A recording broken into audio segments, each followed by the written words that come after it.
संगीत के ऊपर काफ़ी ध्यान दिया है जोगन को, और ख़ास तौर पे लाइव म्यूज़िक की तरफ ज़्यादा ध्यान दिया है। क्या कुछ ऐसी कोई ख़ास वजह रही है इस चीज़ की? ख़ास वजह बिल्कुल रही, क्योंकि ये बहुत स्पेशल सॉन्ग है मेरे लिए भी।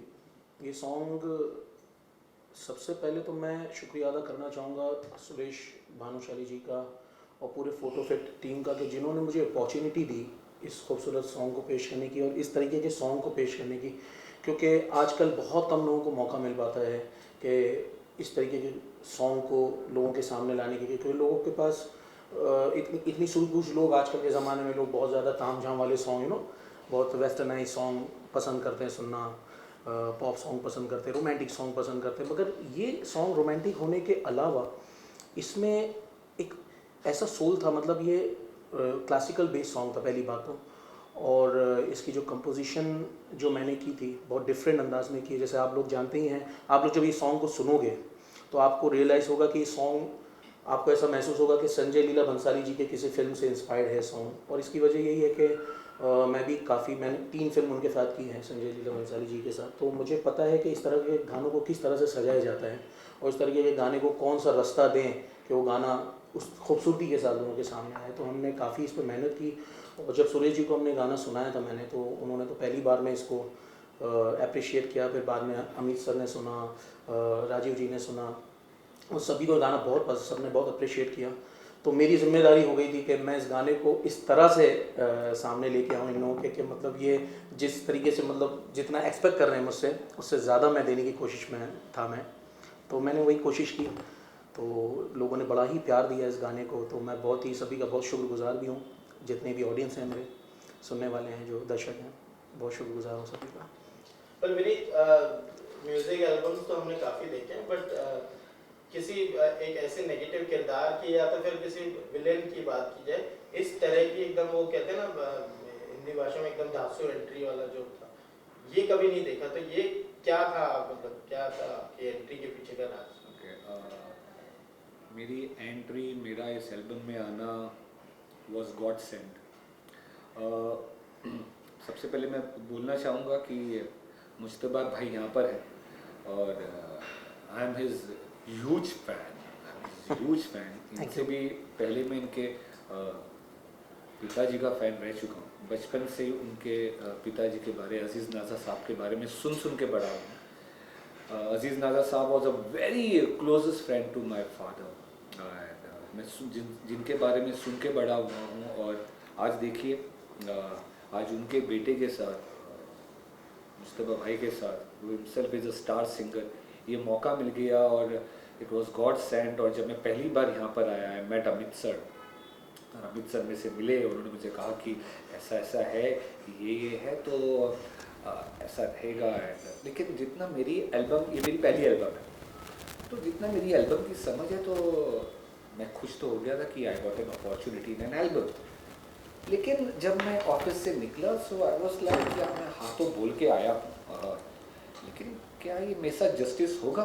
क्योंकि एल्बम में अक्सर क्या होता है, हीरोइन होते हैं और विलन बस आया गया, दिखा विखा और हो गया उसका काम। मैं थोड़े कश्मकश में था कि यार मैं बोल तो दिया एक्साइटमेंट में, हाँ हाँ करूँगा, और फिर बस वो सोच थी मेरे मन में, एक डर था मेरे मन में कि यार कि मैंने गलती से हाँ तो नहीं कह दी। फिर मैं अमित सर से सेट पर मिला और अमित सर ने शुरू की मेरे साथ शूटिंग।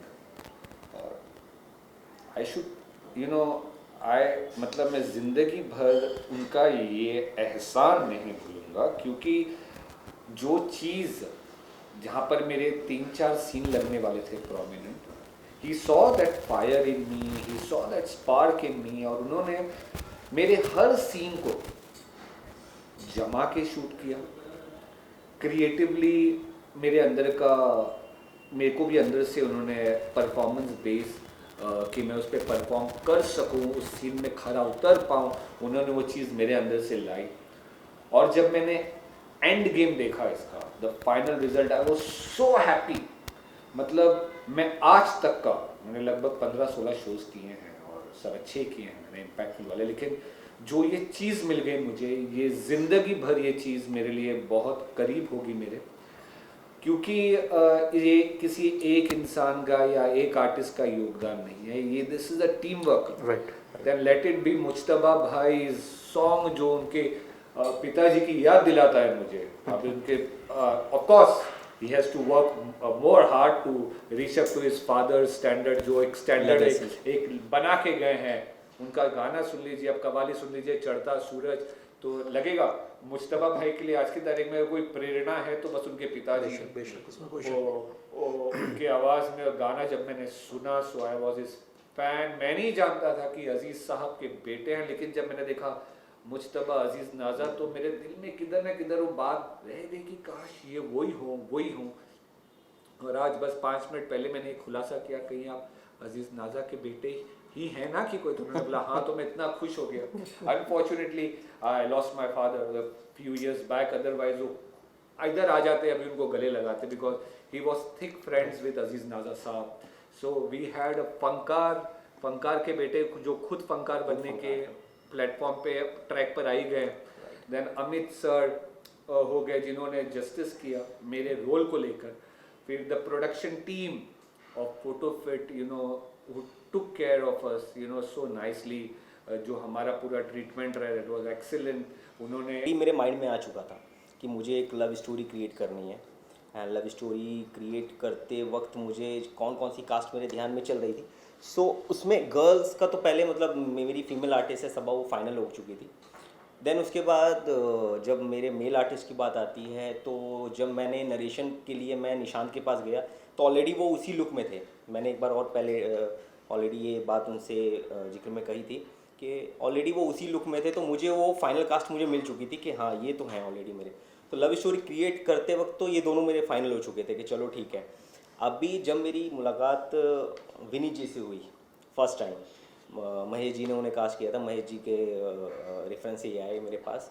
तो उस समय मैं सच बताऊं, इनका फ्रेम में 2 से 3 सीन थे, सिर्फ ना के बराबर था बिल्कुल इनका काम। लेकिन एक अच्छे कलाकार की बात ये होती है कि वो अपने परफॉर्मेंस से डायरेक्टर या उस पूरी टीम को इतना मजबूर कर दे कि उसकी स्क्रीन टाइमिंग बढ़ानी पड़ जाए। ये जो विनीत जी ने किया है वहाँ पे फर्स्ट शॉट में जब मैंने उनका लगाया, मुझे उस टाइम पे भी मुझे ऐसा ही था कि चलो मैं 2-3 सीन इनके बड़े बड़े स्क्रीन टाइमिंग रख लूँगा। लेकिन जब इनकी कार से जो एंट्री इन्होंने दी मुझे सॉन्ग में पहला मेरा निगेटिव विलेन मुझे मिल चुका था वहाँ पे, कि ये मेरे लिए प्लस पॉइंट था कि अब ये गाने को मेरे 4 चांद लगा सकता है यहाँ पे। सो जस्ट मैं विनीत जी का मतलब वहीं पे बहुत बड़ा ह्यूज फ़ैन हो गया था। मैंने पहले शॉट में इनको बोला था कि नहीं, अब तो मतलब मुझे मेरे 3 मेजरली कास्ट मुझे मिल चुकी है जिस पे मैं पूरा गेम कर सकता हूँ। तो उसके बाद तो बस आपको पता ही है। फिर उसके बाद अमित सर ने ही 2 से 3 सीन थे सिर्फ पूरे सॉन्ग्स में, बट उसको मेजरली ऑन द स्पॉट जो इम्प्रोवाइज़ किया है, इन्होंने खुद इम्प्रोवाइज़ किया है। 2 से 3 सीन मैं आपको स्क्रीन पे अभी बता दे रहा हूँ कि एक सीन था जब वो निशांत को हम लोग लाते हैं और फादर के सामने, तो वहाँ पे कुछ सीन था मैंने छोटा सा वो क्रिएट किया था। बस इन्होंने वहाँ पे इम्प्रोवाइज़ किया कि मैं सर एक काम करता हूँ, मैं यहाँ पे इनको ऐसे फेंकूँगा, यहाँ पे पिस्टल्स उठाऊँगा। तो वो पूरा क्रिएट करना, इम्प्रोवाइज़ करना एक कलाकार की जो बात होती है, जो डायरेक्टर्स के साथ पहले दिन ही ट्यूनिंग हो जाना बहुत बड़ी बात होती है। क्योंकि हम जो डायरेक्टर जो आर्टिस्ट होते हैं, एक्टर होते हैं, उनकी ट्यूनिंग ज़माने में 10 से 20 दिन लग जाते हैं एक सेट पे। उनके सबसे पहले उनका थिएटर होता है, उनके साथ प्रैक्टिस होती है, और नरेशन में बैठना पड़ता है। लेकिन फर्स्ट डे से मेरी ट्यूनिंग इनके साथ बहुत अच्छी हो गई थी। बाकी और भी निशांत एंड सबा तीनों के साथ। मुस्तफा जी, आपने अभी जैसे कुछ देर पहले कहा कि सज्जन लीला बंसाली के काफ़ी कॉम्प्लीमेंट्स भी मिले हैं गाने को, कि सेटअप जो है संजय लीला बंसाली का लग रहा है, उनका एक मेकिंग एक लग रहा है। आप खुद क्लोजली संजय जी के साथ काम कर चुके हैं, तो आप जोगन के लिए एज एन ऑडियंस आप क्या कहना चाहेंगे कि is it really justified to the Sanjay Leela Bhansali work, you think?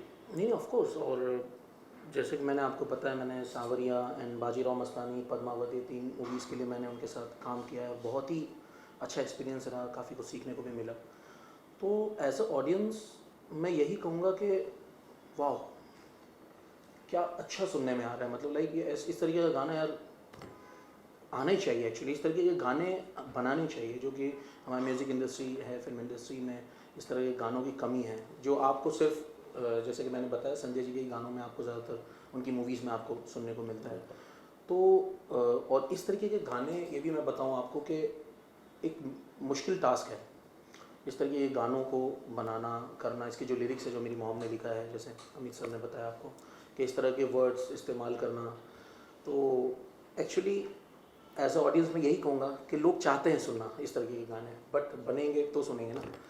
तो बहुत ही अच्छा रिस्पांस आया है ऑडियंस की तरफ से, तो एज अ ऑडियंस मैं यही कहूँगा कि बहुत ही अच्छा, बहुत ही अच्छा। विनीत, आपको कभी मौका मिला कंगना के साथ शेयर करने का कि यार मेरा गाना आ रहा है जोटन आप देखो, ऐसा कुछ दिल में आया था ख्याल कि एक बार तो बोल दूँ? नहीं, कंगना अभी जिस रूप में मैं उनसे मिला हूँ वो क्वीन है हमारे लॉकअप की। सो उनके सामने सिर्फ काम की बात कर कि तुमने तुम्हारी ड्यूटीज़ पूरी की है कि नहीं, उनसे कोई और बात करना तो वो प्लेटफॉर्म पर पॉसिबल ही नहीं। उनसे आप बात कर रहे हो, मैं उनका बहुत